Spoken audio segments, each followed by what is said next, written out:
So during this time, I've been able to reflect, probably longer than more often. I'm in the Boogie Down Bronx. You can hear the ambulances right now in the middle of the coronavirus madness. And we're in the epicenter of what it is here in the United States, actually worldwide. And the Bronx happened to be the center of the epicenter. But it doesn't matter.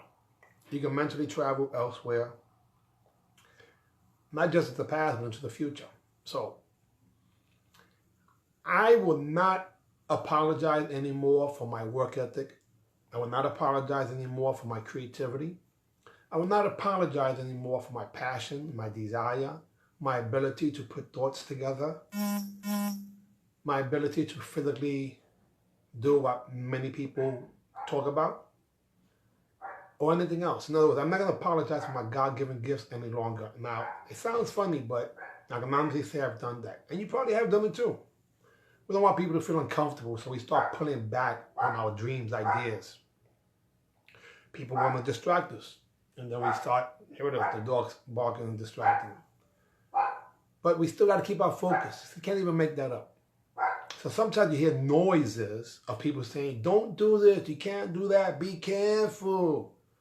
Because they don't see it for you. Because they don't see it for themselves. You know, this is the bottom line.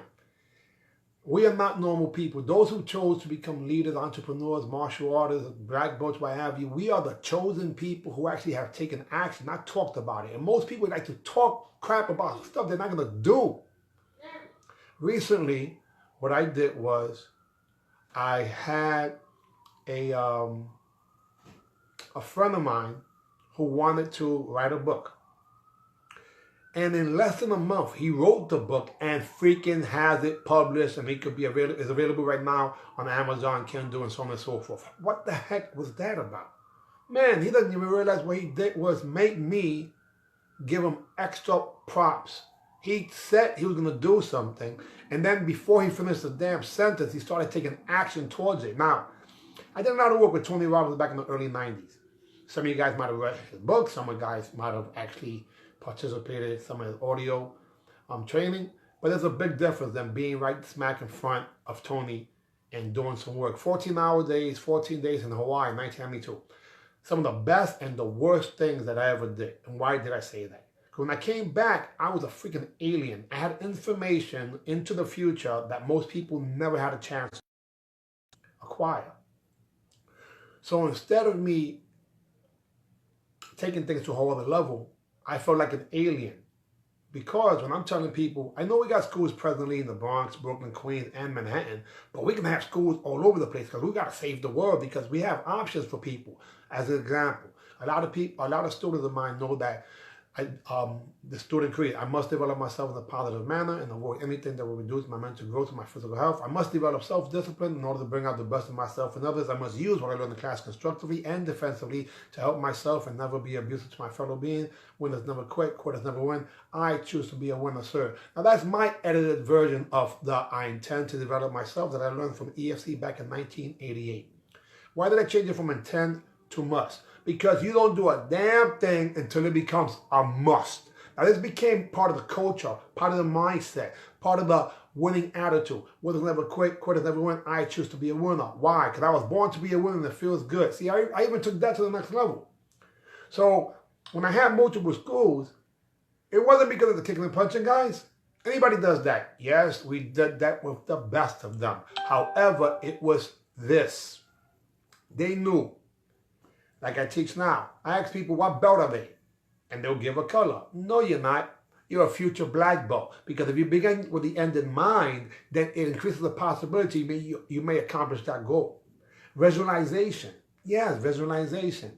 You picture yourself as a black belt. That's what I did. When I joined the school, I went in there, I started doing all my stuff. These kids looked at me, laughing at me. He thinks he's a black belt. This was in the karate class before it started at Tiger Kemp's. And I looked at them, and I didn't say nothing to them because I didn't know them. When you're from the ghetto, you don't talk to people you don't know. So I said to myself, I don't know about you, but I'm a black belt. They just haven't gave it to me yet. That was my attitude. I don't know about you, but I'm a black belt. They just haven't gave it to me yet. Competing in tournaments, I knew I was going to take first place. and grand champion. And let me find out how I did it. So I used to walk around with my hands up. And people saying, oh man, did you win? I said, yeah, I did. But let me find out how I did it. Let me find out how I did it. Yeah, you begin with the end in mind. And I was not making any more apologies for that. Because if my attitude is one that says, listen, I got the attitude of gratitude. I thank God I have God-given gifts to have the inspiration and motivation to do things when most people just drag their feet. You know, some people call me an extremist. Yes, I have been an extremist. I want to take things to the whole other level. I want to push the envelope. I want to test the waters. As an example, you see what I'm wearing? This is a martial arts, what I consider, because it is martial arts. How do I know? I made it. That's the number one. You know, we got martial arts tournaments, and these guys, you know, at the very nicest, they would probably wear a suit or a suit jacket. I'm saying, what the heck? Why the heck is that even used? We should have a rec suit top, comfortable, and still look like what you would consider a, you know, part of martial arts, but you're judging. To picture yourself as a grandmaster one day, that sounds good, but it's not so much picture yourself, it's the daily decrease. In order for you to be able to be leading by example, guys, the daily decrease, like Bruce Lee talked about, is the truth. I decreased 53 pounds from my body accounting. I got rid of excusitis when it came to my training, but I educated myself in the quality of it. This is the danger, guys. A lot of the so-called leaders are just talkers. Talkers, see, making that noise like the dog. As I told my son today, the best way to lead is by example, because what you do speaks so loud I can't hear what you're saying. But people get caught up in the fantasy world. Martial arts is very dangerous in the sense that there are so many people that in their mind, they really believe that they're masters and grandmasters, in the sense that they want people to bow to them as opposed to learning. For example, the pineal gland is in between here and here.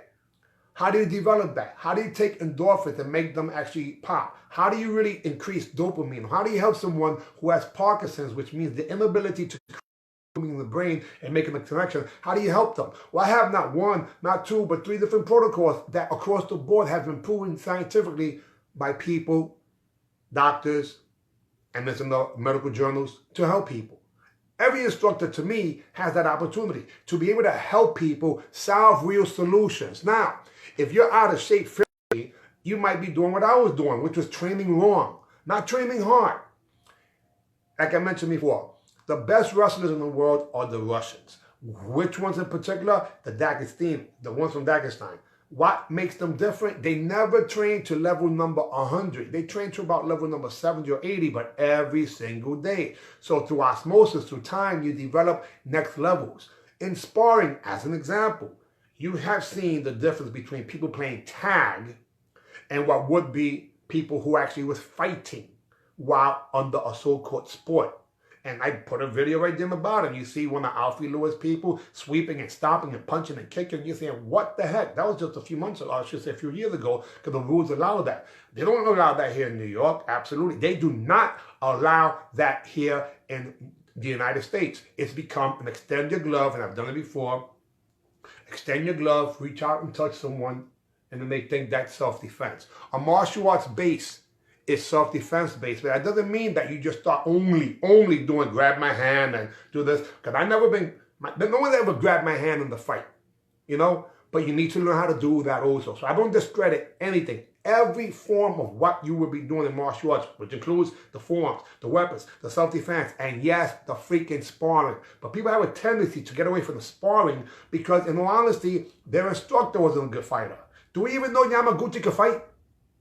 Or Funakoshi?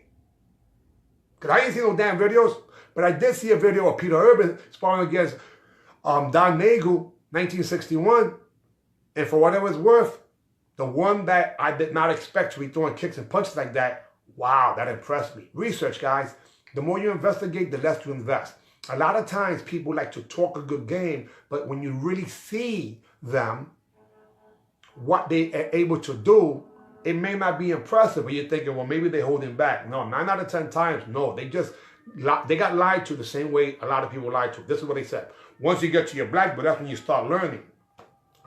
Well, that's not what happened with most.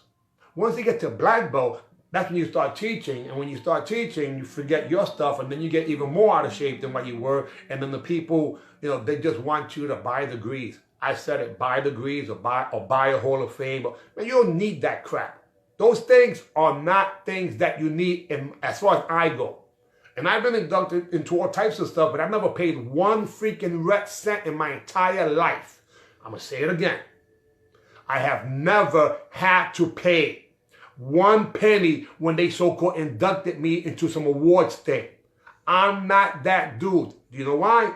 It's just a fact. Because my credibility precedes me, even though it's been damaged or attempted to be damaged by a whole bunch of people who are liars. And they'll lie about you too, guys. This is just the way it is.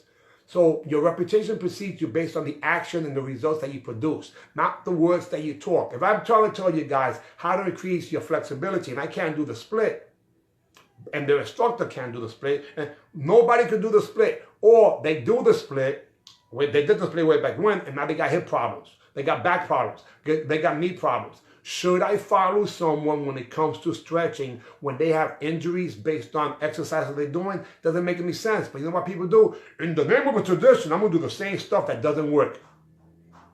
The same thing comes with sparring.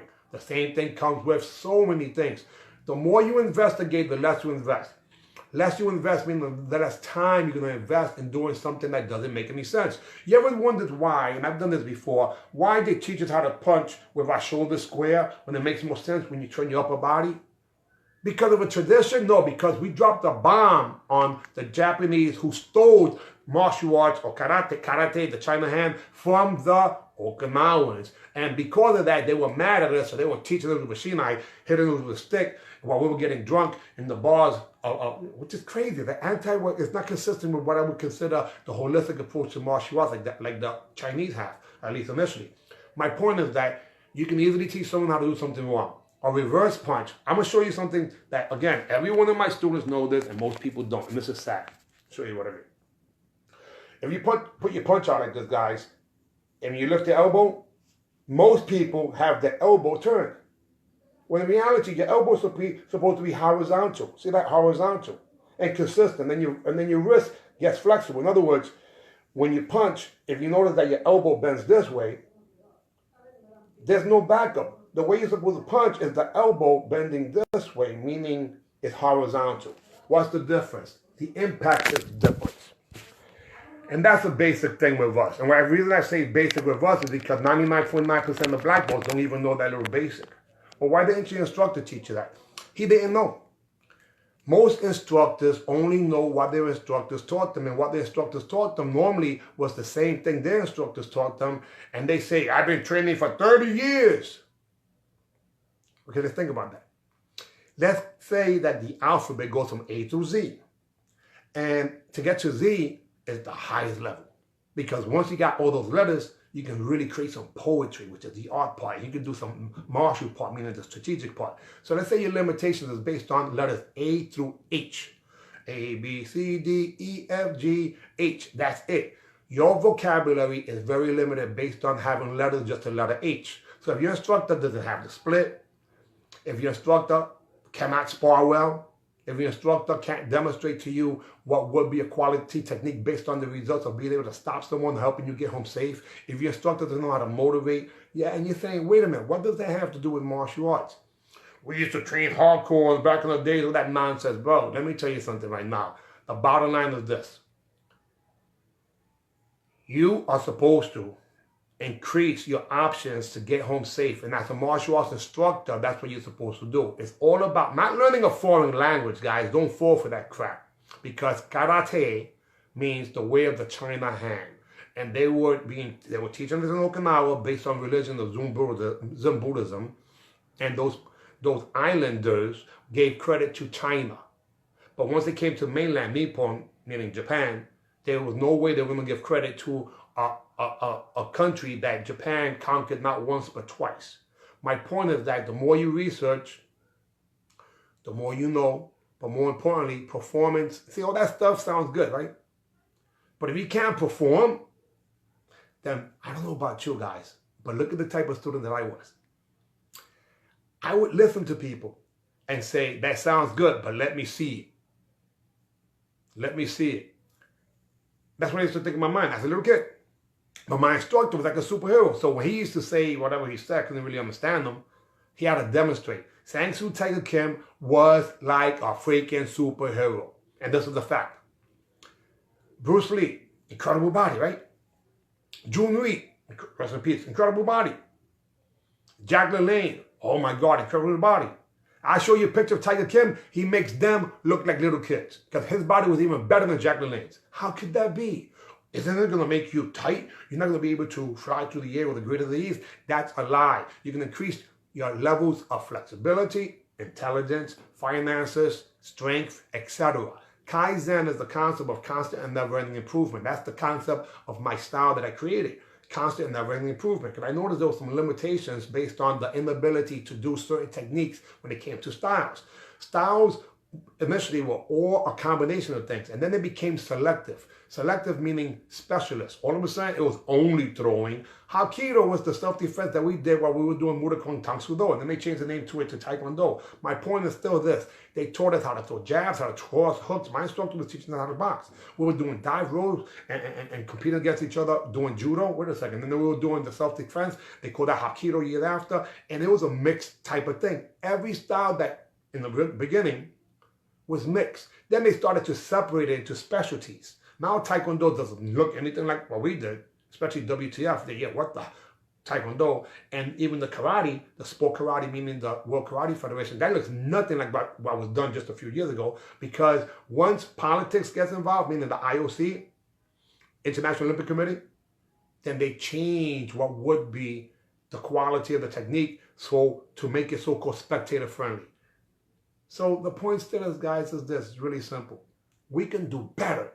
Now, this top is an example. Again, you see it has the logo right in there. It's embedded inside of it. Why would I do that? Because I said, you know what? Why can't we be professional? Why can't you have your own clothes? Instead of talking about people, talk about ideas and take actions. That's the difference. See, a mature mind talks about things they want to do and they take actions on it. But what happens is this: once you take action, be prepared to get arrows on your back. Because anytime you take things to a whole other level, people are going to be uncomfortable with what it is that you're doing, because it makes them look bad because you are pushing the envelope. This happens at work all the time. There's the new kid. Go, slow down. Don't carry so many boxes. They laugh at him. What? In other words, they stunt people's growth because they do not want to work hard. Work hard. You don't want to work hard. You want to work harder than everybody else and smarter. Because working hard, it's smart. It develops character. It develops a work ethic. You know, those of us who are martial artists, if you listen to Dan Pena is a gentleman who's made more millionaires than anybody when it comes to success conditioning. His whole thing was, I should say, coaching, mentorship. It's not, you do that. It's, let's do that. It's not, listen to what I say. It's watch me. Watch me. Watch me and follow the leader. I've been teaching like that for many years, and it really makes a lot of people angry. Yes, it makes them angry because the excuses about, oh yeah, you know, I retired. I used to compete back in the days. And then when you check, how long did they compete for? 5 years? Let's say 10 years. And then for the rest of their life, their reputation from 10 years, which is a short time, because the last 10 years, guys, is 2020. 2020, gone. And 2030, guys, it'll be here real fast. And by the way, little side note warning, literally, 2030, the world changes to whole other levels. Artificial intelligence is already here. Get ready for the Terminator days, guys. It's not being anything else but factual. That's why 5G teaches or has facial recognition, so on and so forth. So yes, I'm a little eccentric because on a daily basis, I make sure that I educate myself all the time from people who have been there, done that. As an example, do you know that in your life, you probably have done about 10% of what you really could have done if you would have kept your focus on your dreams and your goals? Don't make an excuse. Oh yeah, there's the good life. That's why I have a belly. Man, you know how embarrassing it was for me to be pregnant? Meaning, I had this big belly. 53 pounds ago, man. And I was embarrassed, man. I used to see my friends and I was like, damn. So I was trying to dance my way into shape, right? But you cannot exercise yourself out of a bad eating habit. Meaning that you can train as much as you want, and all you're going to do is increase pain in your body, unless you make adjustments accordingly based on 8 specific exercises. But the biggest part of them all, to me, in terms of martial arts, is the injury potential based on the stretching that's done by people who are incompetent. Let me explain. If you can't do the split, why should I follow what you say? Do you need to do the split? No. However, it gives you, by definition, flexibility, which means options. Options, flexibility and options is the key. Again, here I have this referee top. I think this is the way how referees should look. Go to karate tournament, is a rec suit top, meaning that it'll look the same 100 years from now. What? Yeah. It won't shrink, it won't fade, you don't have to iron it, it's comfortable, it breathes, and so on and so forth. Why would this not be the tournament uniforms of today? Because when it comes down to it, I personally, based on my crazy ideas and taking action, cost a lot of money to international corporations, because this crazy Puerto Rican from the Bronx, born in Manhattan, literally had everyone wearing my stuff. Why? Because I am the market. I am the end user that did not like the fact that my pants got stuck on my hip. I created pockets because I forgot, I kept losing stuff. And I wanted something, tradition of the real history of martial arts uniforms, which is that there were the samurai's pajamas. Samurai's pajamas, that's what the freaking gi was. And people don't know that. So when I found that out, I said, wait a second. Maybe we can change these things, because every sport or every physical ability besides martial arts uses material that's functional, material that moves with you. You play basketball, you didn't do that with canvas. But they were trying to tell you that in the tradition, that's the way they did it. Okay, however, let's give credit to the Japanese. All right, the Japanese, what do? They take something and improve upon it. Right? That's what they do. They reverse engineer and improve upon things. So if that's being the case, how come the uniform wasn't changed until recently? Now, yes, there's alternative fabric in uniforms in both Taekwondo and even karate with the lightweight uniforms and so on and so forth. But you know what, guys? The truth of the matter is, whether you want to believe it or not, in 1997, I made my first real easy kicking suit. And the world copied what I did, which didn't bother me. However, they did not get it right. So before you know it, you had the shiny hiney uniforms as an alternative fabric instead of canvas. However, it's not the same thing. And then people still to this very day tell me, oh, you know something? I still have my rec suit when I train with it, but I still wear that uniform and sell it. The one that you can't wash, the one that sticks to your body, the one that rips, the one that doesn't make any sense. But it didn't become popular anymore to wear the rec suit, because the company said, you know what, this is the way we're going to get rid of him.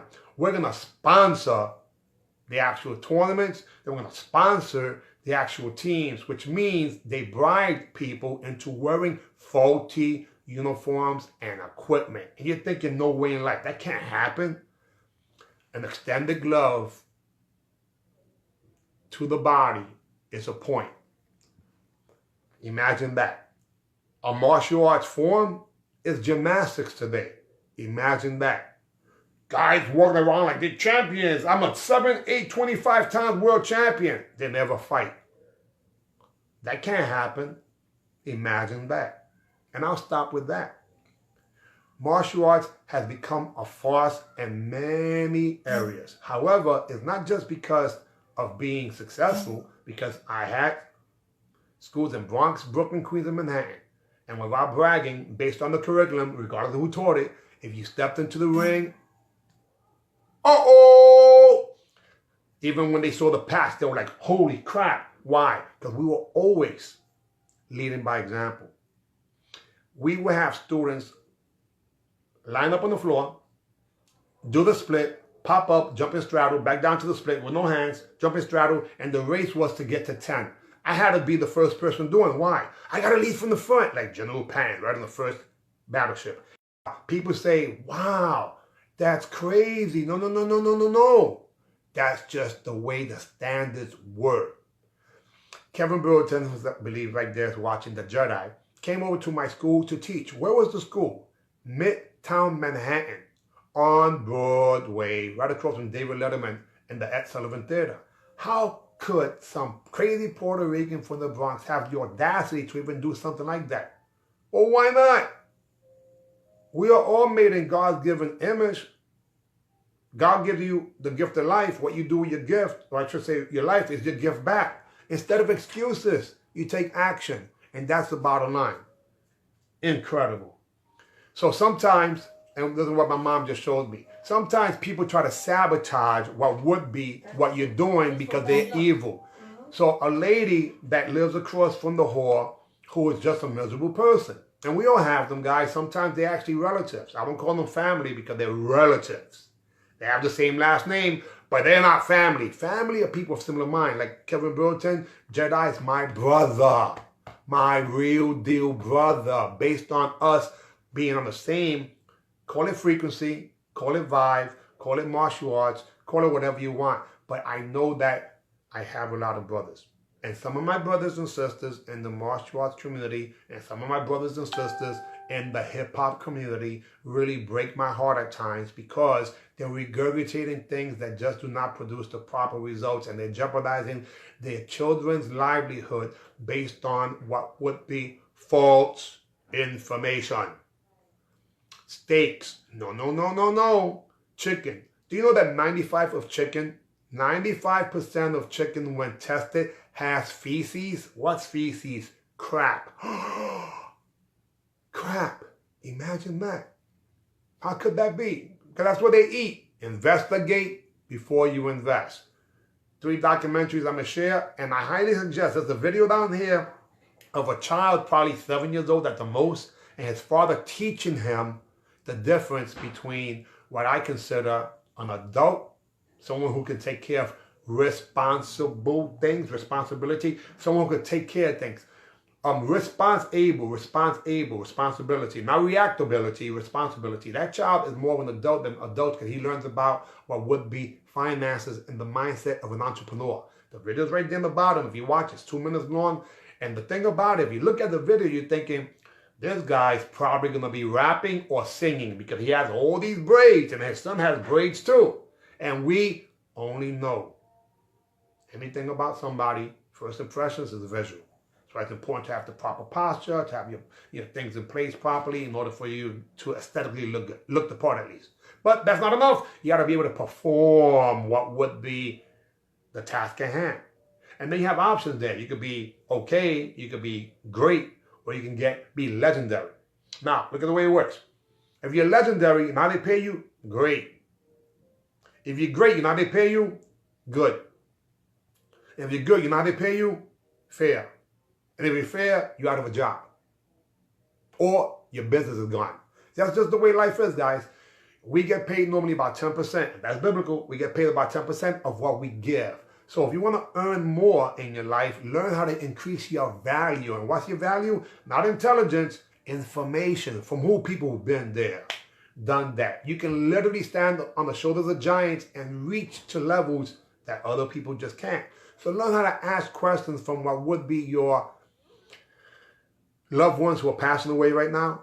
You know one of the ways to keep them alive, if they have the virus or what have you, to take them mentally to another time. Ask them about when they were young and when they were in love and so on and so forth. It'll create endorphins in their body and all these other drugs to keep us alive, because that's what the body wants to do. Stay alive, staying alive. That's what we're trying to do, right? So my point of this whole thing today is, again, here's a rec suit top that I made for referees, right? Why did I do that? Because I think we deserve to have the level of professionalism. And that's why all these years I never, ever gave up on what I see the future being. You know what the future is? Better than ever. I have a vivid picture because I'm trying to wake people up who know better. So I'm trying to motivate the educated who to do other things. And there's nothing wrong. Do those other things. Come back and also visit us. And actually, we'll cheer you on as you do those other things. So we'll support you. And I want to educate the motivated, because some people really have a lot of passion, but they don't have the knowledge. It takes time to develop those skills. But you can expedite that by having mentors, but not mentors who fell off and talk about the good old times only. Don't tell me, show me. As they said, show me the money. So again, guys, all I'm saying is that you can do better, and you're alive, might as well become legendary.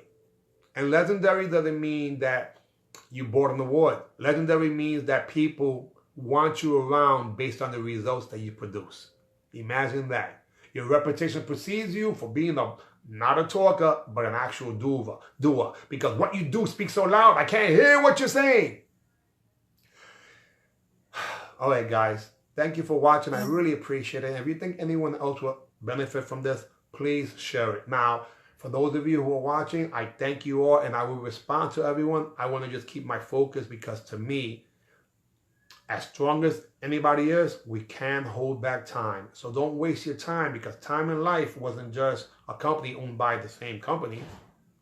It's what goes in tandem. You waste your time, waste your life. So if someone's messing around and wasting your so-called time, see it as them wasting your life. And as strong as you are, as much money you have, that's a limited resource that everyone has. So make the most of it. God bless. AB. See ya. Oh, by the way, I'm looking for the gatekeepers. Us one. Someone has to keep the standards. And that's what we're going to be doing with Woomba. Standards and being the gatekeepers. Us one. I'm going to post the logo that I did for Us One. Because all of 1 + 1 could be 2. Or 1 and 1 could be 11.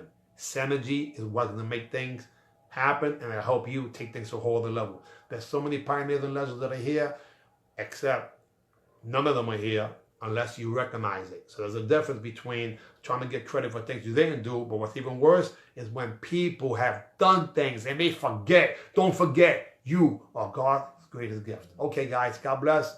AB. See ya. Thank you very much.